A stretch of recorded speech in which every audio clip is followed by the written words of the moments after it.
An inside look at the Big Ten's TV draft with Scott Dochterman coming up.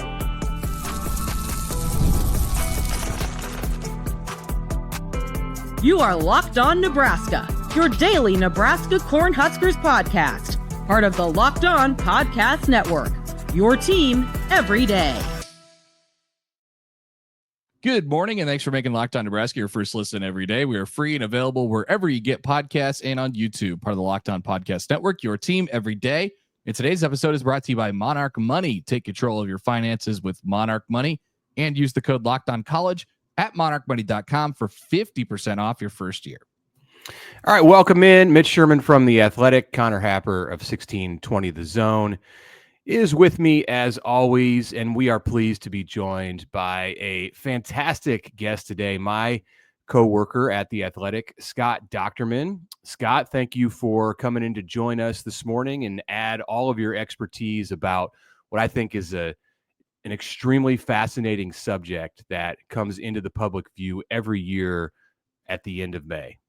Well, thanks for having me on. I really appreciate it. And, kudos to you, Mitch. I always enjoy hopping on with you and Connor. And this is one of the more fascinating topics each and every year is TV. Everybody seems to want to talk TV. So I'll be happy to answer your questions as best as I can.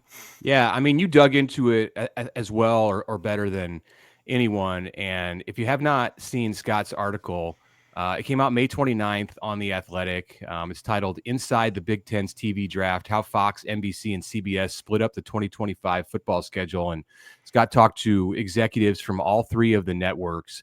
And I think that the thing that we're reminded of, like if you're not intensely into this topic 12 months a year, when we get to May and you remember that they have a draft, like an actual draft of games, because the Big Ten is so unique and it's not like the SEC, which is entirely controlled by ESPN from a TV perspective, and it's not like the ACC or even the Big 12, which is somewhat split up, but not in the way that the Big Ten is. Then you can kind of forget like just how unique this moment is, this event is. It's unlike really anything that exists in American televised sports. Is that correct in a nutshell, Scott? Yeah, it is, especially now that you look at the SEC and ACC are basically owned and operated, or their TV rights are owned and operated by ESPN's family of networks. The only other one that's in comparable shape is the Big 12, but the Big 12 just does not have that kind of gravitas to be able to say this is our number one. It's basically them saying, yeah, we'll take your best game and kind of fit it around the other games. The Big 10 is number one for Fox. It's number one for CBS. It's kind of 1A/1B with NBC. So this draft is kind of the best way that the Big 10 can make sure that its media partners get the games at once, but do it in a fair and equitable way. And of course, Fox, which owns 61% of BTN and has been a loyal partner for the Big Ten for a long time, is the primary rights holder. It pays the most, and so it gets the first 3 picks and 5 out of the first 11. So it's they kind of dictate the tempo of the draft, and then the others kind of flow around. But what is fascinating to me are some things like trades and how they select different games and how it works out on the schedule holistically. And that strategy, of course, is really fascinating to me. I like to get in the weeds on that stuff. Let me ask you this, Scott, before we get into the actual games and how it turned out. It's not particularly hard to figure out given what the games and the inventory is on the calendar. But as you mentioned, the Big Ten is unique because it has several television partners from different networks, where SEC and ESPN they don't have to have a draft because it's all on ESPN and it's all on ABC. Are Fox, NBC, and CBS trying to help each other? Are they friends? Even though they're drafting against each other, it's still all going to the common kind of cause of the Big Ten Conference. They're collegial for sure. They all know each other. It's not real cutthroat, but they're all out for number one. And in talking to each one of them about like their pre-draft strategies and stuff, they have war rooms. They'll split up and they'll say, you're Fox today, you're NBC today, we're CBS, and we're going to do see what do you want to do? What's on your schedule beyond football? Oh, you've got the Ryder Cup that day. How does that play into it? Oh, that's probably a Notre Dame night game. Well, how does that play into our strategy? And on and on. Fox, maybe they have a couple of different things going on. That weekend or whatever. So every single thing that they're doing is they don't want to hurt their opponents necessarily, but they want to be number one. It's kind of like, I don't know, a fantasy football draft in some ways is how I would describe it, except they're picking games. It's funny that you mentioned fantasy football, because when I was reading your article and it was detailing how it's largely done on email. Did I read that correct? It seems like a fantasy football draft, but from 1995. Like how are they doing this on email and not I don't know. It seems to me that Fox, as the main rights holder, the primary, the number one on the list, you mentioned the top 3 picks, 5 of the first 11, 6 of the first 11, 5-11, 5 of the first 11. It seems like Fox is potentially missing an opportunity to televise the draft. Tell me why that's a bad idea, and why Fox should not just televise the draft, put it together. You got split screens. I don't know. You got Tony Petitti playing the role of the commissioner. He is the commissioner, playing the role of the commissioner in the NFL draft. And even if they're not all in the same room, they can certainly be on split screens. Is it that it takes too long? Like, how much time do they have between picks? Well, they don't have chimes or dings or, I asked the question because I covered the draft, the NFL draft like 20 plus years ago when the Vikings missed their pick a couple of times. I'm like, so do you have a time limit and somebody jumps ahead of you? And they're like, no, they're laughing, and there's no little jingle, like on ESPN when the pick is in. And I told all of them, I said, I would pay-per-view to watch this. And Mike Mulvihill from Fox was like, no, you wouldn't. He goes, it could be fun at times. It's fun for us, but it lasts more than 8 hours. And of course, once you get past I'm like, I don't care. I'll watch it for 20, I sit there and watch the NFL draft pick by pick for 3 days. So I can certainly watch this, but once you get past like the first 20, then it's kind of like, all right, we're picking second weekend or, second pick, second weekend of November type of thing.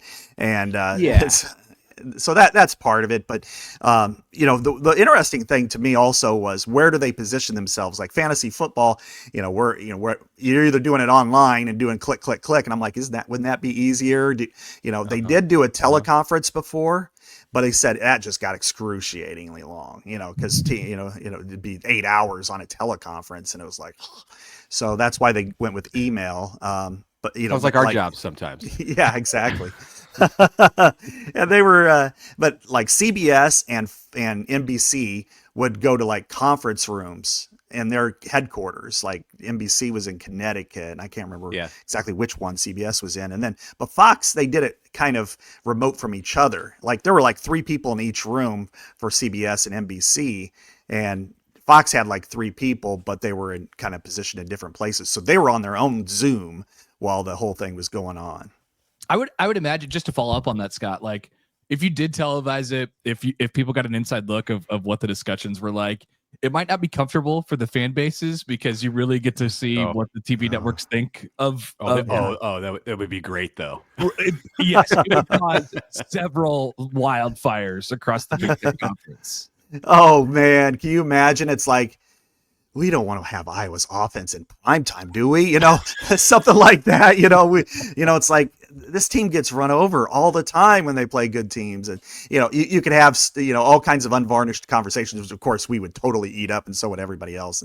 And they want to keep that one to themselves. I get it, even though they'll tell you on the side what they think and stuff. But it is important, because their viewer, what they experience and what they go through, a lot of times is different than what the actual games are, and where you guys are in Nebraska has a higher profile than probably its record has been for a long time, because Nebraska still generates good ratings, not like it did 20 years ago, but it can get there. They just look at it as this prime property that if, we know that we're at least going to get X number of ratings when we have them, even though Illinois might be a better team, even though Washington might be better. Well, we know at least with Nebraska, we're going to get X. And so that's something that does go through their mind a lot more than just the actual who's the better game.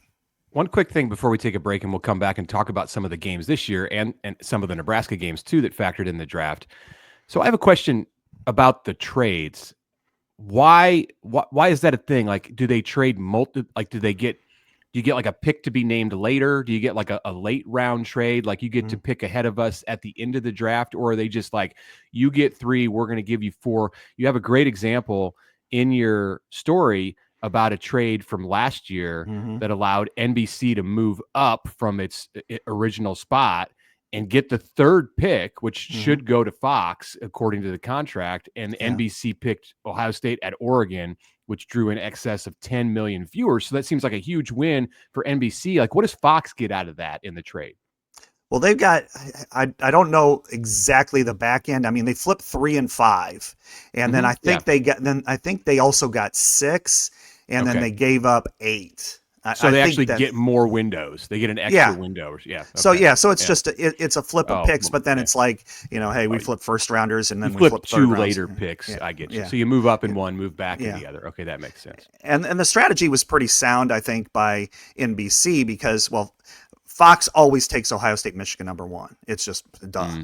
And then 2 last year was Texas, Michigan, and then 3 they were really kind of like we can't lose here because there was Oregon and Oregon and Ohio State, and then there was also Ohio State, Penn State, which also is usually number 2, among Big Ten games in ratings. So they were fine moving back, and NBC wanted to get that primetime Ohio State Oregon game. So they were, Fox was like, we're fine. And then to kind of top it off, I don't know if they knew this or not, and that's what played into their strategy, but CBS wanted to bring USC into the conference with a bang. So that was USC Michigan was going to be their number 1. They figured, hey, this is one of the biggest Rose Bowl matchups of all time. Each and every year, USC coming in, they're playing at the big house. That's going to be our welcome to CBS moment. So, and then Fox was like, we got the game we wanted anyway, which was Ohio State, Penn State. So everybody won on that. And it factors that Fox knew that Ohio State, Oregon was going to be attractive in that 3 spot and didn't want to have a game at 10 a.m. on their 9 a.m. on the West Coast. All right. Thank you for explaining that. Let's come back and talk about some of the games this year and some of the Nebraska games this year and where they may slot. That's next.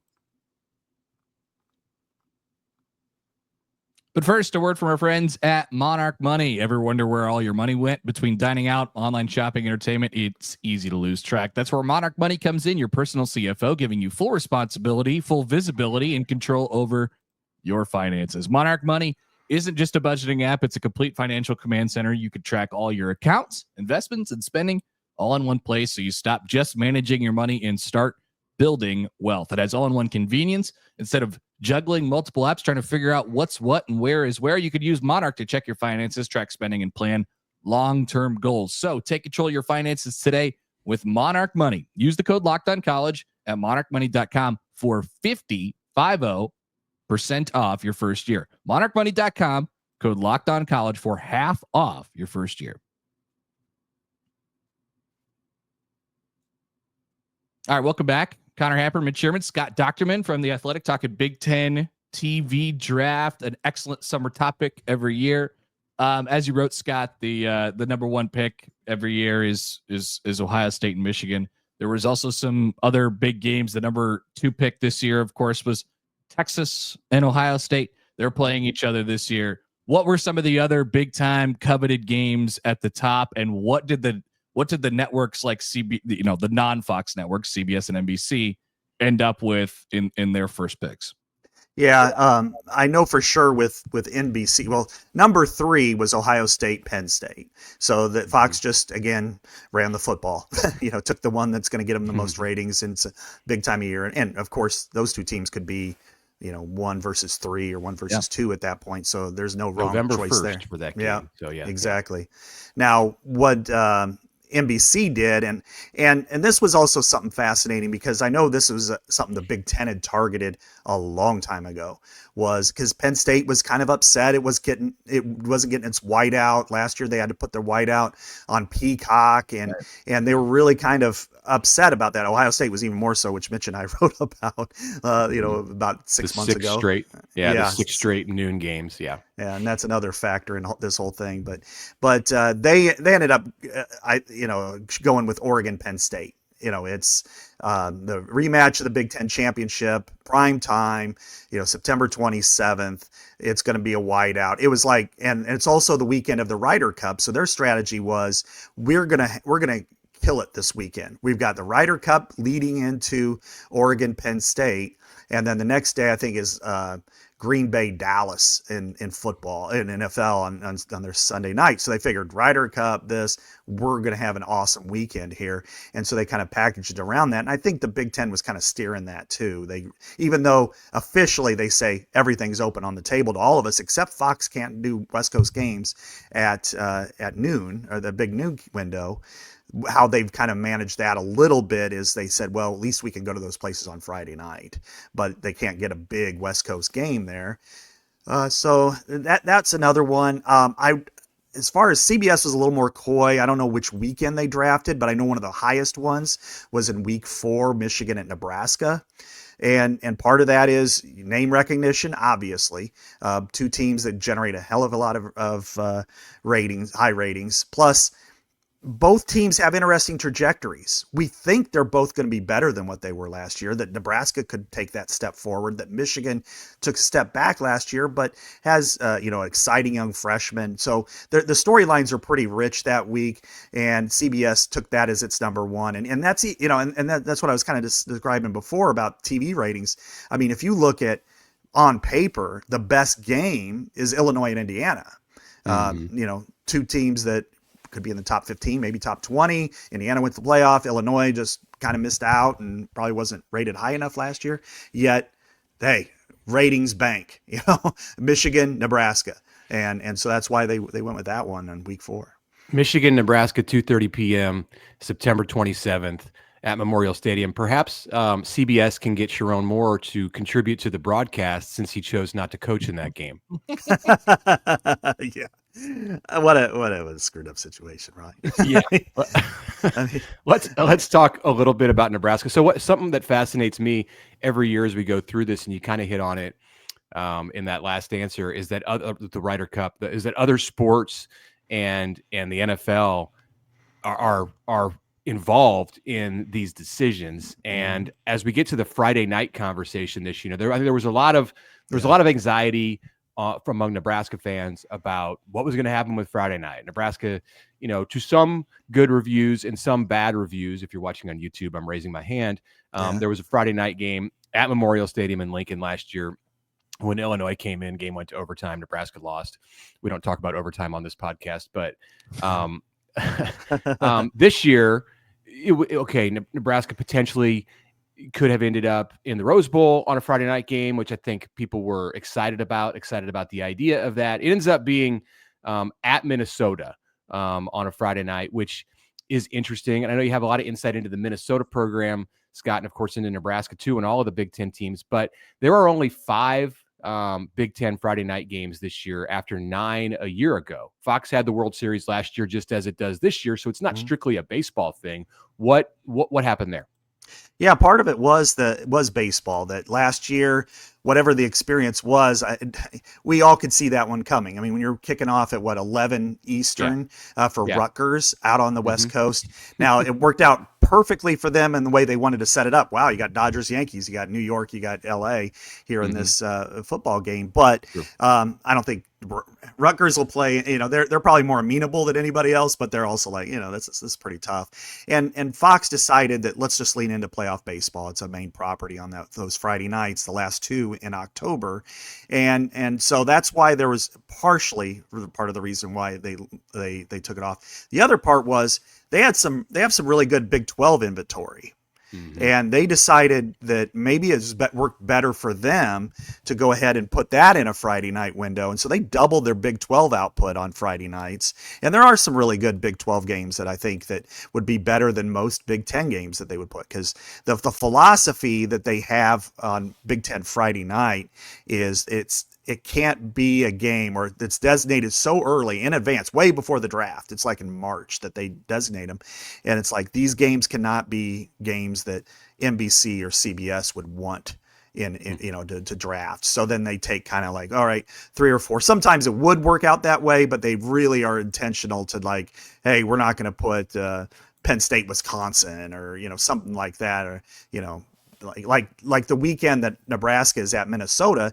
It's a dynamite weekend, October 18th.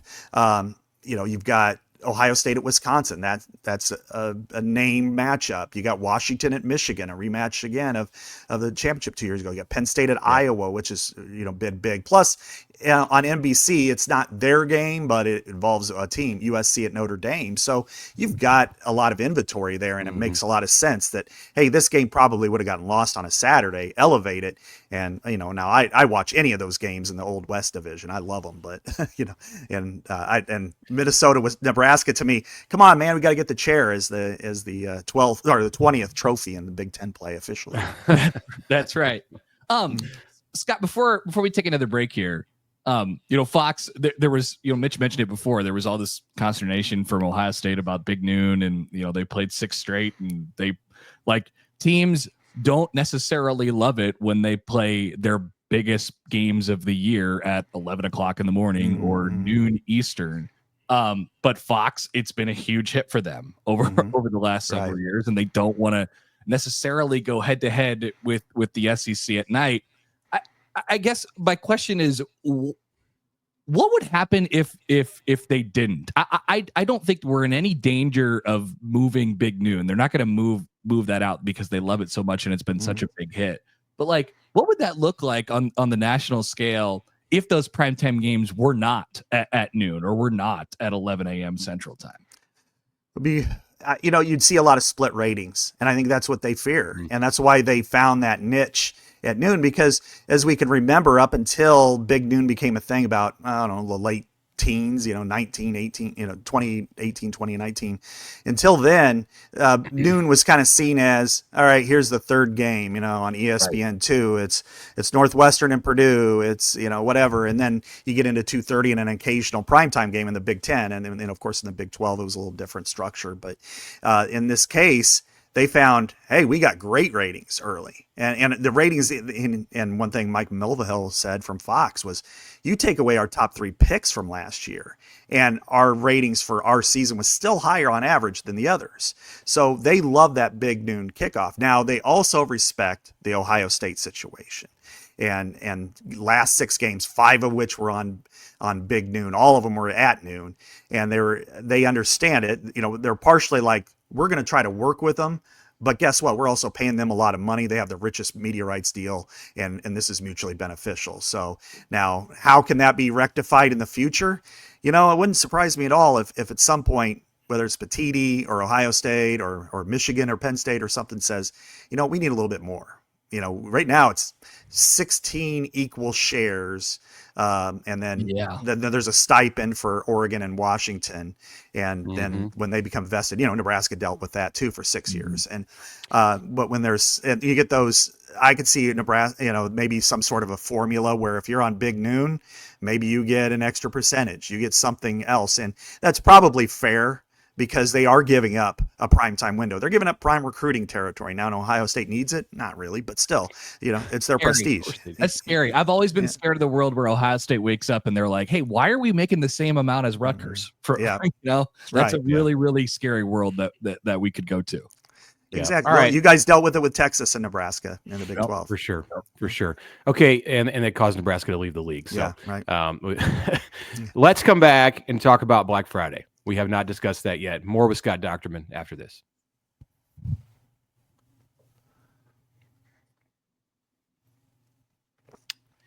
Welcome back. Wednesday episode of the Locked On Nebraska podcast. I am Mitch Sherman. Connor Happer is with me. We are weary and tired after days at the College World Series, and there is not quite yet light at the end of the tunnel. Connor is down in his coffee. I've got the same thing going. Scott Dochterman of The Athletic is joining us. We're talking about the Big Ten, its TV draft, all of the things going on that matter to fans in the Big Ten in the summertime. This is at the top of the list or near the top of the list. So one topic that got some people, I was a little bit surprised by this because it's not like Black Friday at night became a tradition with one appearance in the 6:30 slot last year at Kinnick Stadium, but it was a more hyped up environment because of the night game atmosphere, as it is when Nebraska plays under the lights. And the schedule came out and we saw that Black Friday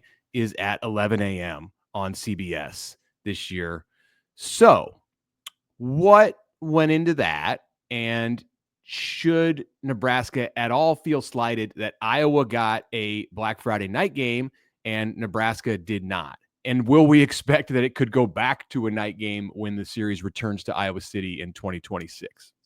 No slight. It's kind of who the Big Ten nominates for that second slot on Black Friday, and it's also deals with what's the landscape of around it. And I think this was CBS's year, so CBS took Iowa, Iowa, Nebraska over Indiana at Purdue. And it makes sense when you look at, again, ratings. Who's going to get more ratings? I mean, Indiana was a tremendous story, probably the best story in college football I've seen since Nebraska or Northwestern in '95. Just a magical run and year. But Indiana, what if they go 7-5 and Purdue is as bad as we think they're going to be, which is as bad as they were last year? You know, they're 1-10.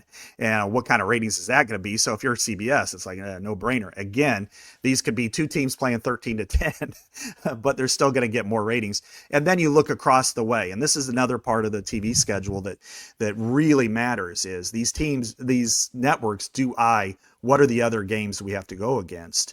And you know, it could be a loss for the Big Ten if you think of it this way, which is if Indiana is average, maybe they're a bowl team, maybe they're not. If Purdue is as bad as we think they are, and they're in the noon time slot, they're going to lose no matter what.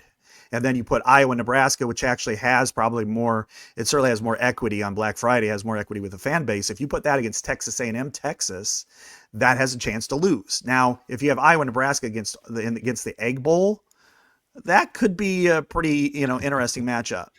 You know, so if they're crawling around the end zone and peeing on the goalpost, then it's not. Then it's not going to. That's going to be better. But I think I saw that in a bar in Omaha one night, on Thanksgiving a few years ago. But probably did. But no, I mean, like next year, some people have no idea what we're talking about. Yeah, right. 4 years ago. It's been a while. Yeah, it's been a few years. They blend together, right? Yeah, right. Talking about like 2008, and I'm like, that was last year. Yeah, I know. That's old dudes here, but old piss, But yeah, so next year, depending on what the game is, opposite Iowa, Nebraska, it could go back the other way. Who knows? It's just really it's up to them to the networks to make that call, and CBS decided to go with Iowa, Nebraska, and probably get a minimum 3 million viewers, and if they're either team's really good. I mean, they're also banking on, hey, maybe Iowa with a quarterback is decent, or Nebraska is Dylan Raiola is going to take off, and maybe these teams are playing for something of tangible value. Could be. How much balance is there, Scott, between we already know what the schedule is, but the networks, how much are they blocked? Are there certain rules that prevent them from putting West Coast teams at certain times, whether it's be at home or road? Like, there's got to be a whole bullet point list of stipulations that they have in front of them, rules that they have in front of them before they actually draft these games. Fox is the only one with a real major issue. And that is because they cannot show a West Coast game in that 9 a.m. Pacific time slot. So they're stuck, that unless they want to move it, but they don't really want to. They could once or twice a year, but they choose not to. The other two are not. The one thing that does enter the conversation a lot is like NBC can take up to 3 Notre Dame games in prime time. So then that alters their strategy. It also alters everybody else's and kind of figures out, okay, which, when they're in prime time with Notre Dame, they're probably not going to prioritize that day. Maybe they can move. I think they have the opportunity to move a game or two into a NBC earlier time slot, but they can't really. They got to be mindful. I don't know all the particulars there as far as like, don't take the number 2 game that week and then, you're sticking CBS with a loser. So it is challenging. There's a lot of juggling going on, and then the other networks are going, okay, they're probably out of the lineup that week. And then NBC conversely wants to say, well, we want a good Big Ten game to lead into our Notre Dame game. So there's some of that involved too. And it's pretty fascinating. Time for another topic or two with Scott Dochterman of The Athletic. Thanks again, Scott, for joining us today. I want to ask you about this, and we'd probably be talking about this on the phone or on text if we weren't doing a podcast here. So we'll just do it for everyone to listen. You probably saw the news this week out of Omaha that quarterback Jet Tamala from Millard South, who had been committed to Iowa State, which is a team on your radar, and was not offered by Nebraska in the 2026 class because Nebraska has a commitment in that class from the younger brother of Dylan Raiola, Dayton Raiola, out of Beaufort, Georgia. Tamala flipped his commitment this week to Alabama. So an Omaha area quarterback, Omaha high school quarterback, is going to sign with Alabama and was not offered by Nebraska. Now, there's a similar situation, not exactly the same, but there was a situation a few years ago with Caden Proctor from the state of Iowa, very much wanted by, coveted by Iowa, and ended up transferring for a brief time back to Iowa in the middle of his Alabama career. Yeah. But I'm curious, so you're based in Iowa, about your perspective on this. One, because he was committed to Iowa State. 2, because Nebraska in the recruiting dynamics with the, as it mixes with the state of Iowa are notable. And then the fact that he's going to Alabama. What do you think as you see this situation? Because it's getting more and more difficult, I think, for people in Nebraska who are just Nebraska fans to kind of look the other way at. Oh, I'm sure that people are going, why didn't you offer this guy? Especially now that he's going to go to Alabama, because whenever there is an in-state guy that gets away, and especially goes to a place like Alabama or a Michigan, or right. even if the local team recruited him and he didn't end up as a recruit. I think this dynamic for Iowa State is pretty frustrating. And some people are trying to blame it on NIL, and other people who are more rational are saying it's Alabama. Okay. He's going to, you're going to lose to Alabama, these types of recruits, just because Brock Purdy picked you over Alabama, but that's a different story altogether. But be a good guy for Tamala to model his career after. If he can be Brock Purdy in a few years, that would be fantastic. But, the dynamics are, I know Iowa offered him kind of late in the process, and he'd already picked Iowa State like a week after that. Matt Campbell's a really smart recruiter, and he understands the layout of the situation. I mean, what happens if he goes there, flames out after a year? They're going to recruit 5 stars every year at that position. And if they're not ready, then they're going to go out and get the best guy on the market.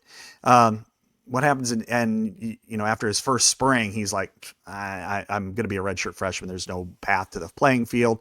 Iowa State, if you have that open relationship, that's what happens. That's what Iowa tried to do with Caden Proctor, because he divorced them the day before signing day, and that was painful for them. And they felt pretty good about him, and then he came back for about 6 weeks, took a major check, and then decided to check out. So that's a frustrating thing. But I think in some ways, until the programs are at such a high level locally, you're going to be at the whims of those types of teams. Yeah, I mean, my perspective on it from the Nebraska point of view is like, if this was 5 years ago, I think people would be up in arms. But now, you let it play out and see how it goes, and the chances that he ends up being, a starter at Alabama, like, this is just the odds. Like, we'll see. And for Nebraska, like, hey, they'll have opportunities to get quarterback, plenty of opportunities, other than just through the normal recruiting methods to get quarterbacks who play in the time when